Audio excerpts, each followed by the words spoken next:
I was born to kill it. I was meant to win. I am down and willing, so I will find a way. It took a minute, now it didn't happen right away. When it get hot in the kitchen, you decide to stay. That's how it winners made. Stick a fork in the hater on my dinner plate. I walk into the fire like it's just a bit of flame. I switch my style up, with the money pile up. I'ma get rich. What is going on, everybody? Welcome to the Clydesdale Media Podcast, where we are featuring the athletes of the 2024 CrossFit Games Semifinals. I'm so privileged to have with me today Mariana Rose Bell. How you doing, Mariana? I'm good. So you are at... I now have an echo that we were just talking about, so I might have on my phone. Yeah, so I hear it too. While you kind of do that, we'll work through this. So Mariana is in Iowa. She goes to Kilo 2. And while she flips to her phone, we will just take a second. But super excited to talk to her. We did a test before this to see about the echo, and it wasn't there the minute we went live. The echo came in. So she's hopping on her phone with some headphones.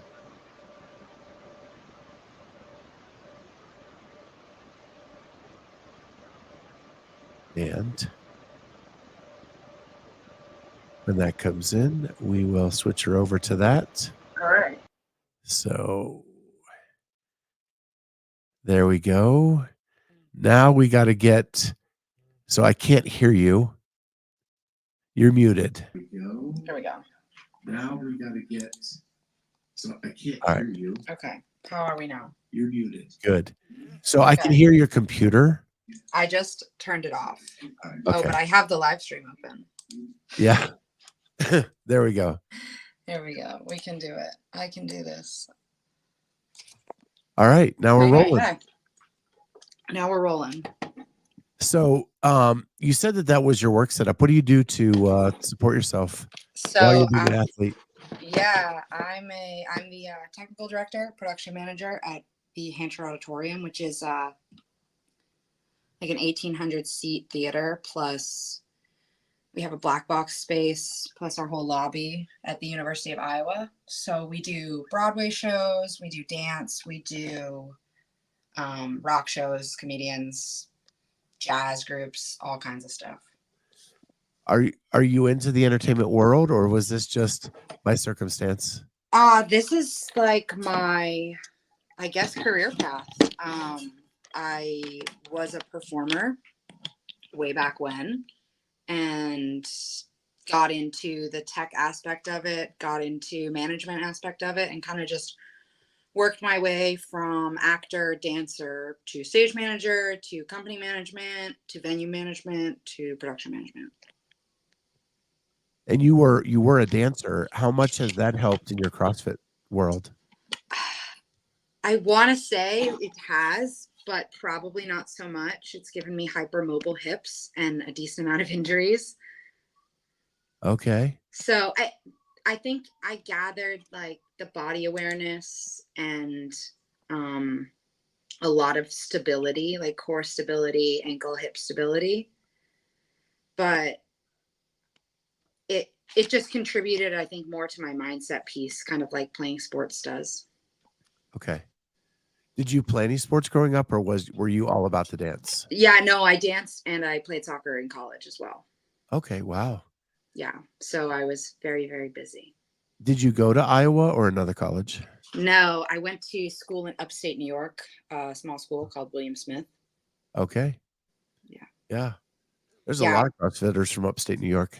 There are, and there are a lot of CrossFitters in Iowa too. I never would have thought. Crazy little hotbeds all over the country. Yeah, we've only been here since June of last year, so not even a year yet. And there's a lot of CrossFit out here. There is. Made famous by one Mr. Colton Mertens. You can't discredit the Kilo team, though. They roll deep. They've had Street. You had Luke Schaefer. They had the team every year. Unfortunately, this year we had some logistical issues, but so I'm glad you brought the team up, because I saw that you competed with them at quarterfinals. I did. I did. Was your intention this season to go team? Not at all. Okay. So they had their four.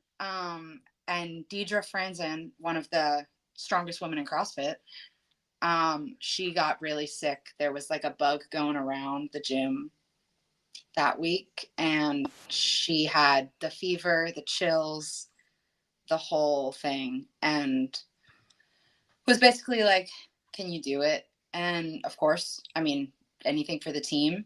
And it was a really great opportunity, and I'm glad I was able to step in and help them out. Unfortunately, we had an issue with one of our guys not finishing all of his open workouts at the gym, so we got disqualified. Yeah, that was a shame. I actually did, I think, a little mini riff on like whether that should actually be a rule, and how hard should you stick to it? Yeah, I mean, it's tough because they've had so many different rules with the teams and how they structure the season. It seems very simple. I think for these guys, they had a different guy than they did because Brandon didn't come back. So Brandon didn't come back, and so they had a couple different guys going. They were gonna have a different guy that wasn't Colton, but then his wife was pregnant, and she was due, during the games. So Gotcha. they went through a few iterations of who was going to be on the team, and I think that confusion led to a little bit of it, but it is what it is. Yeah. So, I mean, I've heard from Colton and Allie how like amazing the gym is itself, right? That Colton attributes a lot of like where he is today by the base built by Kilo and Kilo 2 in their training. You just moved there a year ago. Did you CrossFit New York? No. So I was just in New York when I was in college, and then in the city a little bit working. I didn't start doing CrossFit until I moved to Florida, Okay. Jacksonville area. So was there a difference in the way training went in Florida compared to Kilo? For sure. I think Jacksonville, Florida is a pretty hotbed for fitness. There's a lot of gyms out there. There were a lot of regional athletes out there back in the day. I mean, you had Brooke Haas, who was out there, Mark Hutchinson, Colleen Lahane. So a lot of old regionals athletes. So there's a big history of CrossFit in that area. So a lot of experience, a lot of people that I got to learn from, which was cool. But very just different. I mean, I didn't go to a competitive gym ever. Not to say that Kilo 2 is like all they do is competitive. We've got a fantastic community there of just GPP regular people. But training alongside people that are better than you is always going to make you better.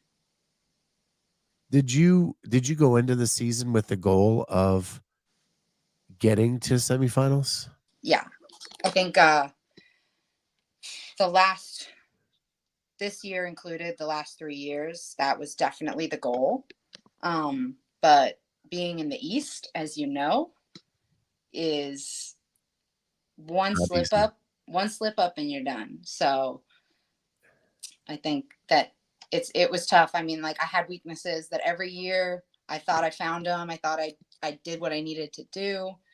Every year CrossFit does the magic and they show you something that you still need to get better at. And that's why we love it. But yeah, so this was the last 3 years, I think I've been really chasing it. I mean, taking into consideration, like, I have a full-time job, have a life outside of this, I have responsibilities, but this is like a very exciting thing to see it all kind of play out. Yeah, when I look at your worldwide rankings, like in quarterfinals, they kept getting better and better and better.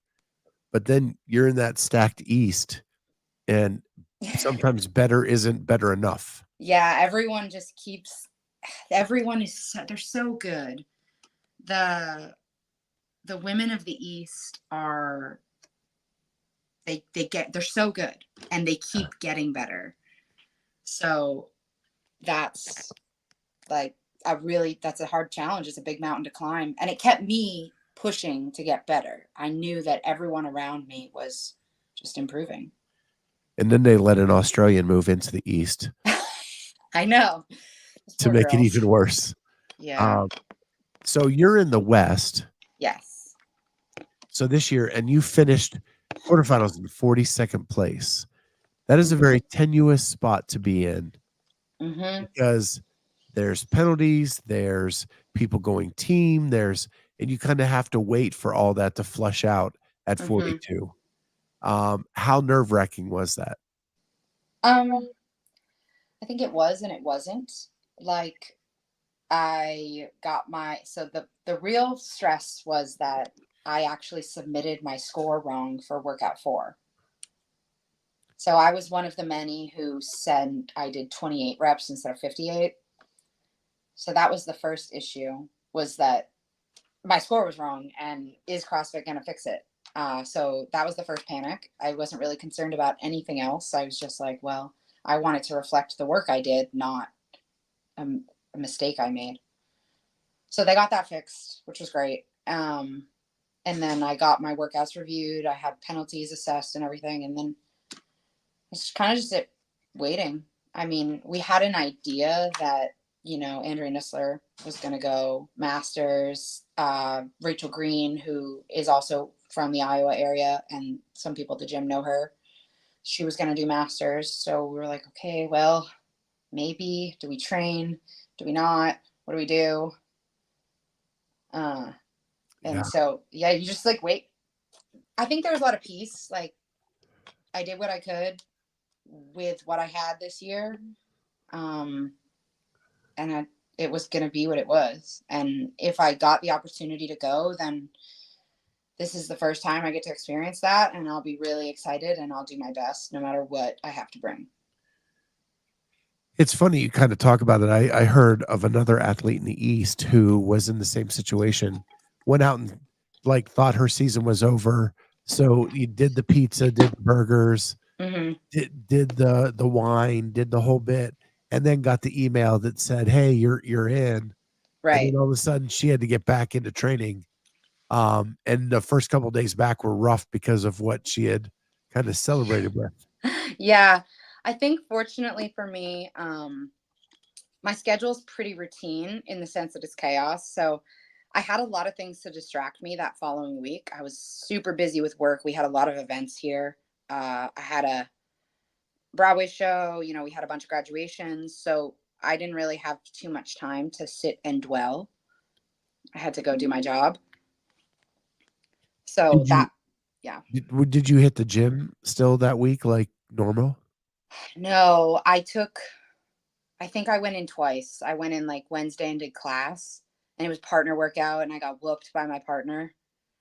Um, and then I think I did another like bike burpee piece, maybe Friday or Saturday. And I was like, that's good. So did you get the email from CrossFit that you'd qualified after the leaderboard had closed? Yeah, I got it on the day following the first round of submissions. So I think that would have been the the Saturday. Okay. Wow. Yeah, I mean, I was on my way to work. I decided to stop and get coffee because treat yourself. And I opened my phone while I was waiting, and I got the email and sent the screenshot to my fiance, gave them my money. I was like, okay, Here we go. We're going to it's Carson. time to train hard. So looking at your numbers, you haven't been in this sport very long. Um, Yeah. are you aware of the lore and the iconicness of Carson? Oh, yeah. So I have a very vivid memory of watching ESPN and seeing Annie Thor's daughter running into the tennis stadium, or maybe it was a soccer stadium. One of the years that they did Murph, and it was on ESPN. Yeah. And I didn't know what CrossFit was at the time, like many people. And I saw this and I was like, well, that's so cool. And it wasn't until 2018 that I went and did CrossFit, so I knew what it was. I was in the, like, I trained, I was playing sports, and then I didn't really get into it until I moved to a new place and I needed to meet people. So the gym I originally joined was doing like a 6-week challenge. And I was like, well, I don't know anybody. I just moved to Florida. I'll go do this. And the coaches at the gym, after the 6-week challenge, a lot of people left. And they were like, you're going to stay, right? And I'm like, I guess I don't really have anything else to do. They're like, you should stay. You should stay here and train with us. And yeah, those guys invested a lot into me, and I really am super grateful for it. So you're going to Carson, and I've talked to a lot of athletes this week who are really kind of worried about that first event because the energy they're going to feel, the adrenaline, like they keep saying they're going to have to grab the reins and try not to blow up. Oh, those people must run 5-minute miles. Yeah, I don't know, but the one guy said, I'm probably going to, being in the tennis stadium, going out on a run, I'm going to blow up if I'm not careful. Yeah, I think, so fortunately, another member of our gym, one of the members of the Kilo 2 team is also going. So Austin Nedelkov. Okay. So this has been a super cool time because something brand new to me, and I have a veteran just hanging out. He has, I mean, this wasn't his plan for the season, and he's making the best of it, and he's going to go send it, but he's competed at Carson, he's competed in Madison, he's been to the games, he's been to regionals, and he's got a lot in his brain and is like super willing to share it and make sure that, he knows this is a first for me. And he's like, remember, do what you can do. Like, this isn't your race, or, oh, this one is your race. Reminding me that, like, I have my strengths, I have my weaknesses, and to play on those. In a workout like this, I'm not a gazelle. I'm going to run my best, but I'm not a runner. So know where I can make up time and move efficiently, and know what I need to do my best. Would you consider, so tell me what kind of an athlete you are. So I definitely used to be a strong guy. Not that I'm not anymore. I think about 4 years ago, I kind of decided that if I kept doing what I was doing, which was lifting a lot and being really strong, that I wasn't going to be better at burpees. So I spent a lot of time running. I spent a lot of time on machines, doing cyclical work, and doing things I wasn't good at. And I let the things like strength work, 1-rep maxes, high power output kind of go to the wayside. And so I could focus on the things I wasn't good at to bring those up. And it doesn't always show, like your hard work won't always show to other people. But a great example of that is like the wall ball burpee box jump over workout from quarterfinals. So, I mean, I don't even know if I'm finishing that last year. I'm definitely not finishing it 2 years ago. So it's like you see that all pay off. Whereas the clean and jerk ladder, I think I was lifting once a week, like this season, up until training for, semifinals. I was touching a barbell maybe once a week to back squat or front squat, and once a week to Olympic lift, and calling it good. So while that might not be my personal, like, best in that threshold, like in that workout, like for what it is, walking around, I'm super happy of how I was able to execute it, having done it twice. So when you go into semis and you have a snatch ladder and you have other stuff that's more balanced, are you more looking forward to the balanced stuff to see where you're at? Or is it fun to like get your hands on that snatch one more time? I think I'm excited for both. I think I'm really excited to see, like, The run, that's 2.5 miles of running with 50 clean and jerks. That I'm really excited to see how I can do in something like that, knowing that, you know, 2 years ago, a year ago, I'm getting capped no matter what. Um, and then the snatch ladder, it's battery, so I practiced it a couple times in a couple different variations, and I think it'll be fun. Like, lifting's fun. Lifting heavy is super fun. I would much prefer the ladder as opposed to like a 1 rep max. Yeah. So that I think it'll all be super fun. There's obviously stuff that I'm not so thrilled about, but we all have those. I think I would love to see some GHDs always, but here we are, and we'll get to climb a rope instead.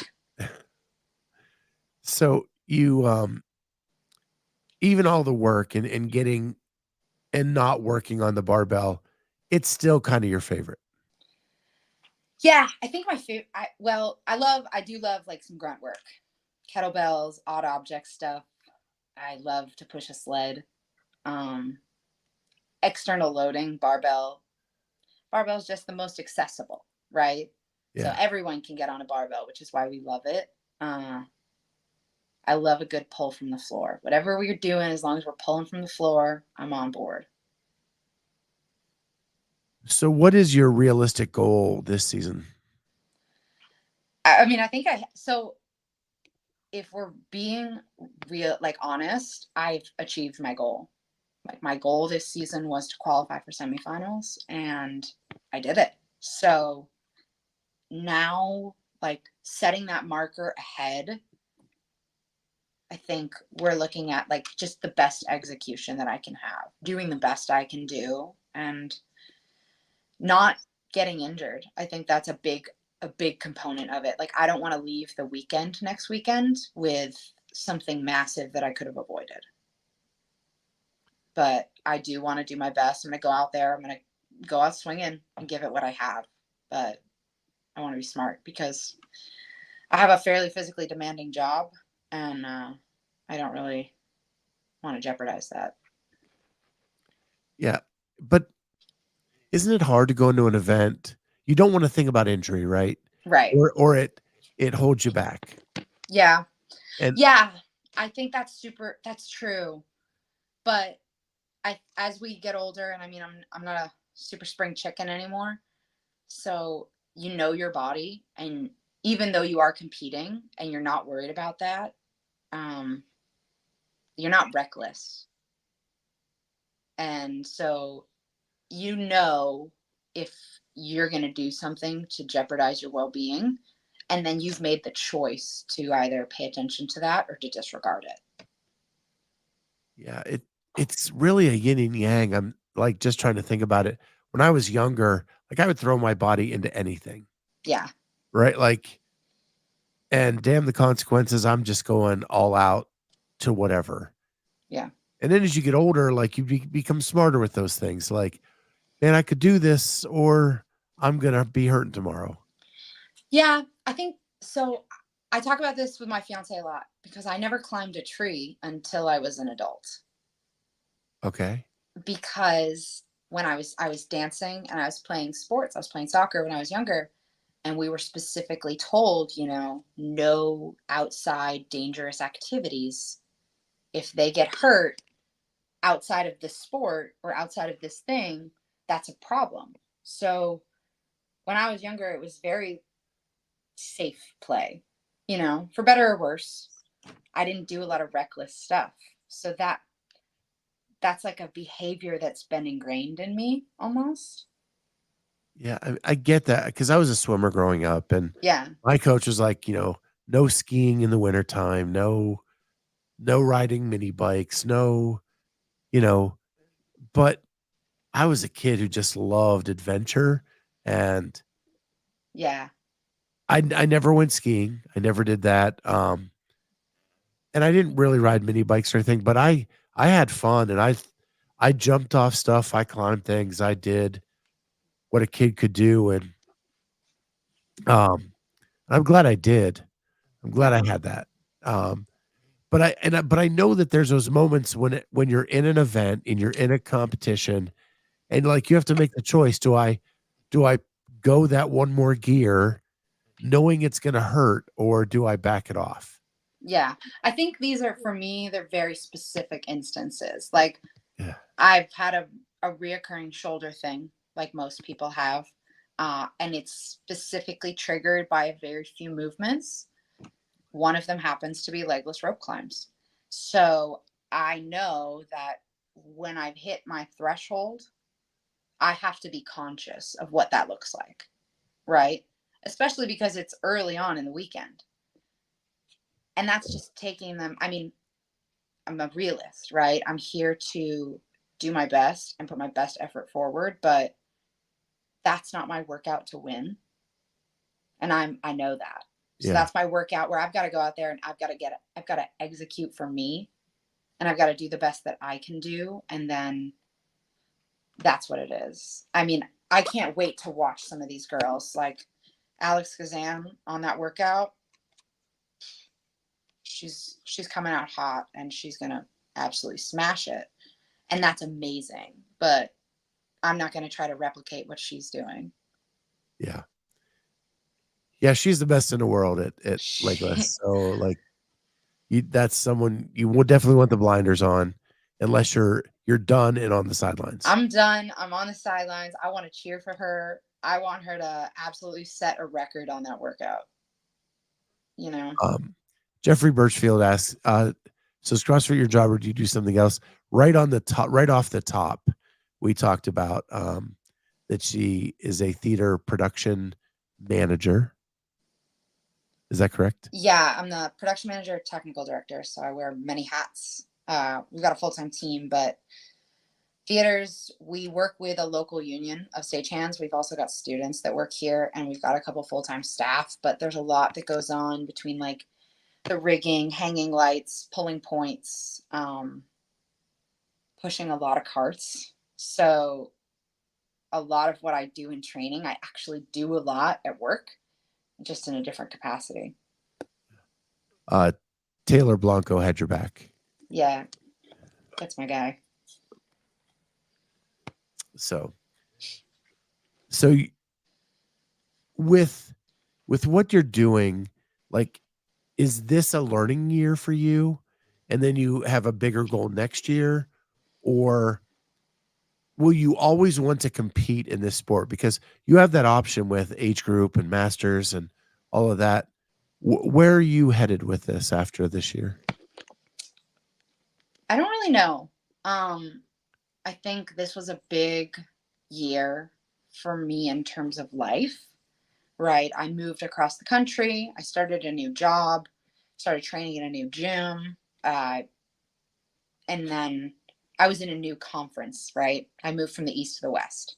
Right. So with all of those variables, I kind of knew. I was like, well, I should still give it a crack. Like I mean, life's hard. You're working, you're tired. You're like, I still love CrossFit, but do I want to put in the work that I need to put in to do this competitively? And I was like, well, I got to, right? You go from the East to the West, not to knock anything, but I knew what my scores were last year and the year before. So I knew it was worth a shot and the effort. I think we'll take some time after the season's over. Our work busy season actually calms down a little bit and just enjoy a little bit of an off season and decide. I wouldn't be surprised if I try again. I mean, it is a learning year. This is the biggest stage I've ever made it to. I mean, as long as we're not counting like Wadapalooza. So it's a opportunity to learn. And I do think that I'll probably want to try again and go for it and see if I can qualify without needing a backfill. But yeah, that's my thoughts there.